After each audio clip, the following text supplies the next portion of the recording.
Autobiografía de Gloria Fuertes. Yo era buena y delgada, alta y algo enferma.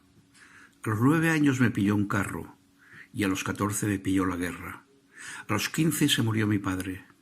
Se fue cuando más falta me hacía. Aprendí a regatear en las tiendas y a ir a los pueblos por zanahorias. Por entonces empecé con los amores, no digo nombres. Gracias a eso pude sobrellevar mi juventud de barrio. Quise ir a la guerra para pararla, pero me detuvieron a mitad del camino.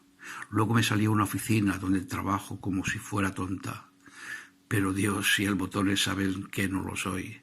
Escribo por las noches y voy al campo mucho. Todos los míos han muerto hace años. Estoy más sola que yo misma. He publicado versos en todos los calendarios. Escribo en un periódico de niños y quiero comprarme a plazos una flor natural como las que le dan a Pemán algunas veces.